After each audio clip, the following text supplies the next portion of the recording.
All right, everybody, let's go ahead and get into the second lecture of our GChem strategy sessions.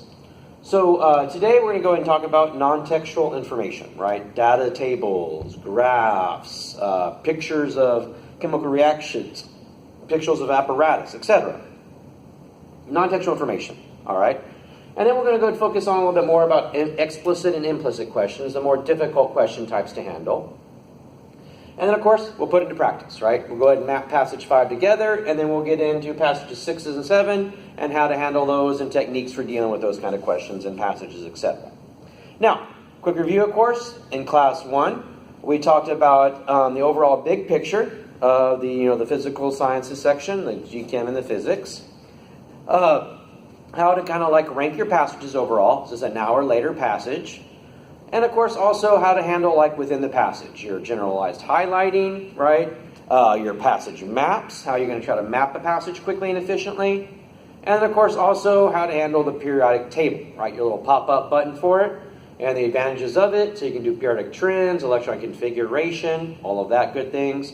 But also of course the hindrances to it because of the fact you only have the abbreviations, not the full-on names of the actual elements. So that can be a difficulty sometimes. So that was all class 1. Any questions on the stuff we talked about in class 1? All right. Well, good. Let's go ahead and leap right on into the stuff today, and let's talk about non-textual information. Okay? And how to handle or deal with non-textual information on the MCAT. Now, so what we should pay attention to. All right? So for our non-textual information, okay, so what to pay attention to? All right, what should we be noticing? Now, of course, first big picture thing you want to look at is number 1, the actual title. All right, what is the title to the data table? What is the title to the graph? Because that gives you kind of a big idea of what trends are we comparing. What are we looking at here? Okay. So watch out for the titles. That's the first thing you want to notice. Second, of course. Well, of course, the titles, like I said, that's going to what's being compared. What's being compared. All right. Second thing, of course, if you're talking about a graph, pay attention to the axes. Okay.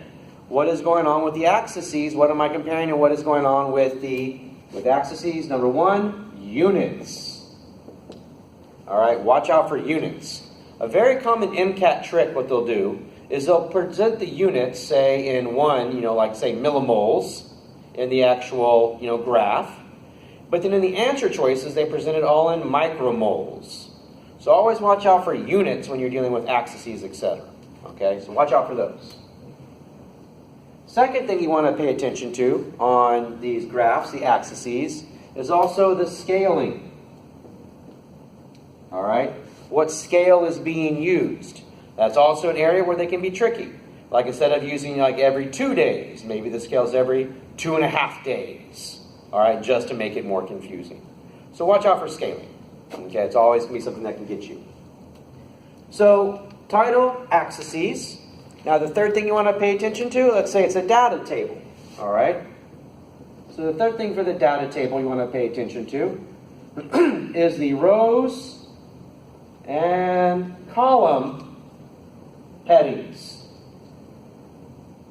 All right, the row and column headings. What's actually being described by each row or column, right? Kind of like the axes, but specific for data tables. And then the fourth thing you want to pay attention to, of course, is the overall description of the table graph. Okay? Excuse me. One thing they'll tend to do is they'll like bury like little important pieces of information in that, little description. Maybe they'll throw the p-value down there in that description of that figure or graph. And if you don't read the description of the table or graph, you may miss that the p-value is not significant. Okay? Or maybe they have it compared to some standard, and then the question talks about a standard being changed. So pay attention to the description. Okay, that's an area where they can sometimes just kind of bury information behind like a standard sounding description of a figure or graph. Okay? Now, that's what's going on, what to pay attention to when you have the non-textual information. Now, what kind of passages are going to be non-textual information? Okay? So our passage types with non-textual. All right? One that's going to be a big one, of course, is a experiment. Okay? Where they actually have, say, an experimental analysis. They do an experiment. They want you to, have some implicit or explicit questions about the analysis of the experiment.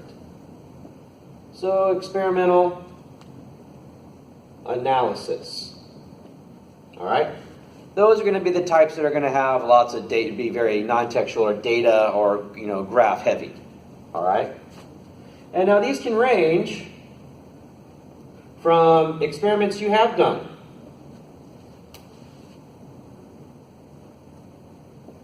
All right? Maybe something you like a titration you did in your undergrad. Maybe you are a chem major and you've done maybe some quant analysis or something. All right? So these are maybe going to be from things that you've seen. So if you see it has an experiment that's something you've seen before, it's probably a good idea to maybe rank that passage a little bit earlier, because then you know what's going on in the experiment. Okay? But of course, they may also be from a peer-reviewed journal. And these are going to be hard, because you probably have not seen this information type before. It's something new to you, something you haven't seen. So the range on those can be a little bit more difficult because it's a newer experiment, something you haven't seen. So you might want to rank that as a little bit later passage. All right? Now, the other types that you can see, of course, are also going to be your lab techniques. All right, so 2, lab techniques. All right, now in this one, this is simply looking at the types of labs. Again, kind of like we saw with experimental analysis, experiments you've done, peer-reviewed journal type of experiments. Same thing for those, right? Lab techniques. Maybe you have done, seen, or not seen. Okay?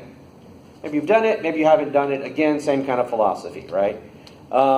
Do you understand the lab technique? Is it something you've done before? If so, then you probably want to attempt the passage now.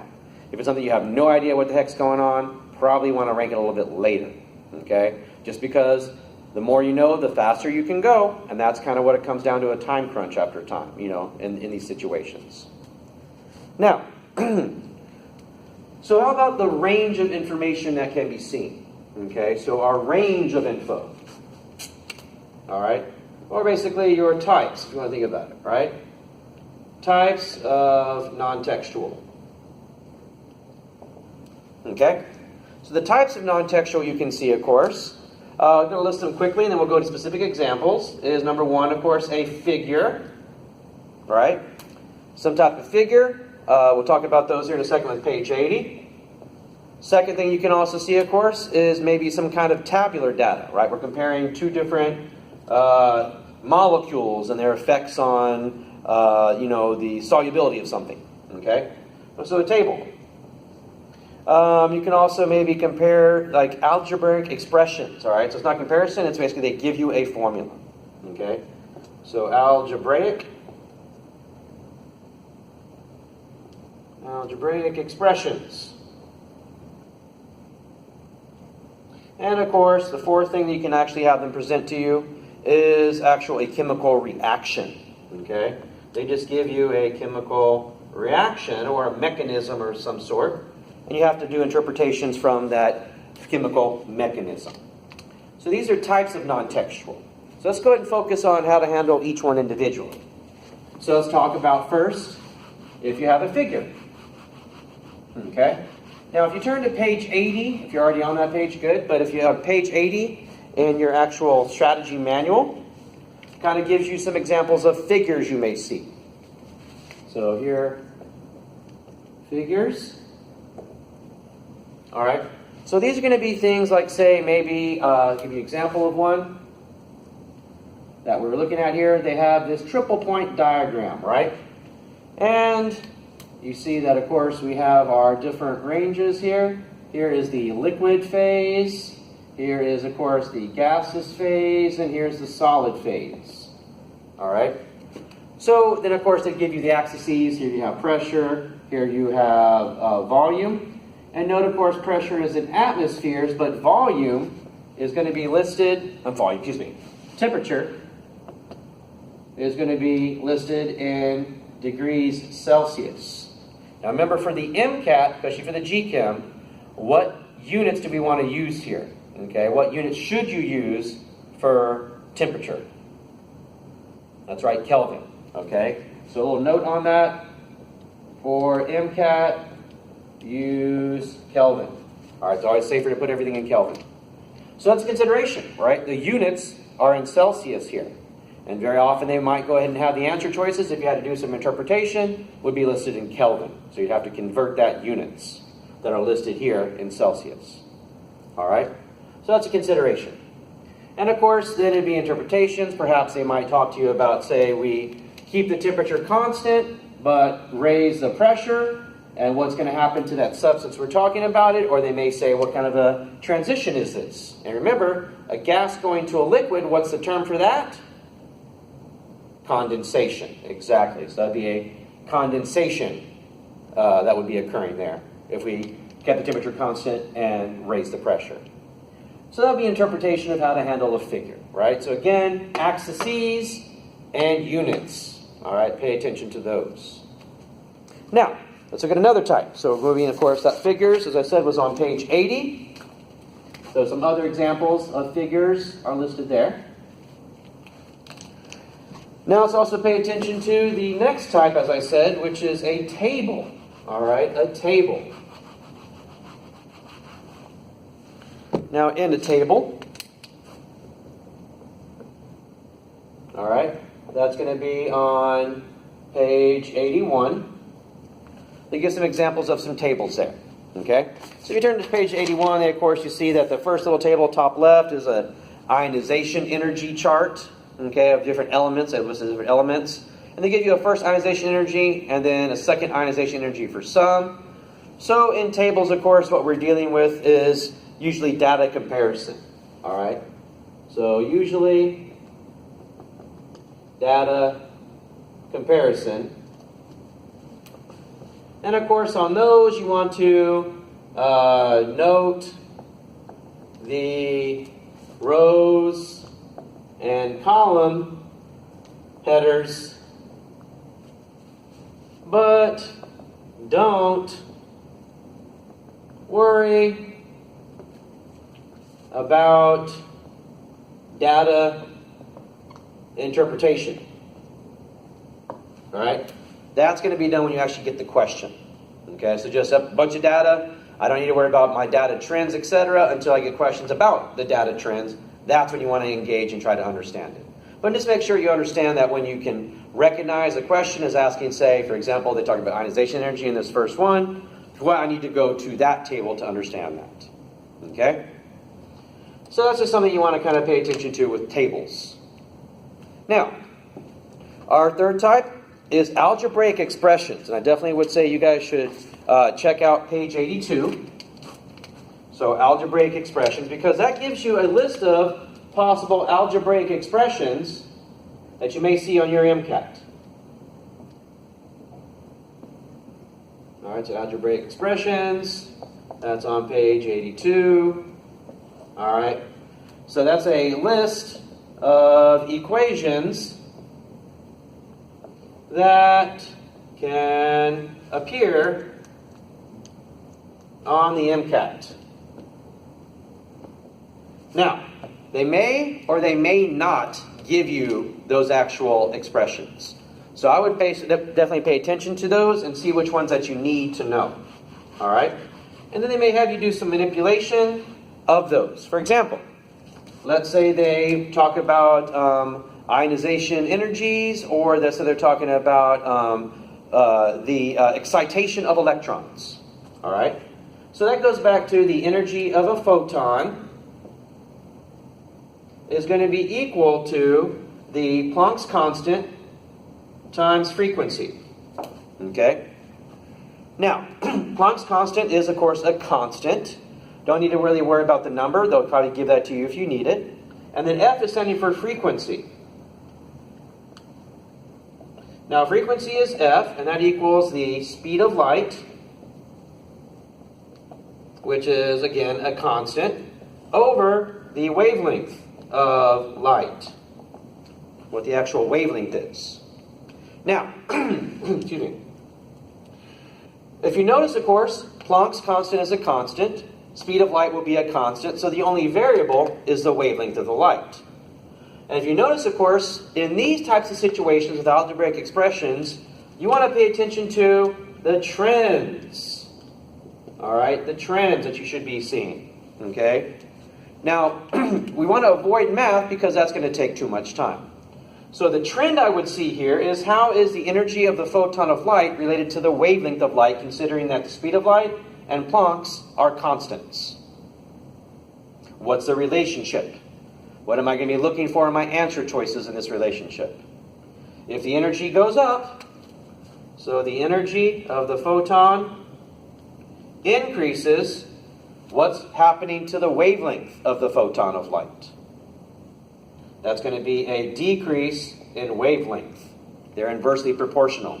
So you want to try to work algebraic expressions more from proportionalities and then from trying to actually do math. Because remember, we don't have a calculator on the MCAT, and math's going to slow you down. So you want to avoid it. Now, our last little type is, of course, simply, this is chemistry. So chemical reactions. All right, what's actually happening in a chemical reaction? So a chemical reaction. Okay? Now, you simply are going to go on ahead and note the reaction, but don't get caught up in the details of the reaction until you have a question. Oh, just go back, of course. This is going to be on page 83 in your book. Now, if you look at what they list there on that page 83, the chemical reactions, they have kind of first just a simple reaction 1, and then they give you the chemical mechanism behind that reaction, right? Now, quick review of that mechanism there on page 83. What is the rate determining step in the mechanism on the top half of page 83? What's the rate determining step? That's right, the slow step. So that's important for, of course, your chemical kinetics, your reaction kinetics, etc. But actually, what's happening in the slow step, I don't need to worry about until I get to a question. Okay? Same thing for that big, long reaction. Looks like it's something involved with gluconeogenesis, etc. Again, I don't need to get into all those details. That is a lot going on there until I start getting questions about it. Okay? The reason you're going to wait for a question, then with the question in mind, now you know what to pay attention to. All right? Now you know what you need to pay attention to specifically. And so those are the 4 basic types of non-textual data, right? You, of course, have your figures, then your tables, algebraic expressions, and finally chemical reactions are the 4 big types of non-textual. Now, any questions about that before we go ahead and put this stuff into practice? Excellent.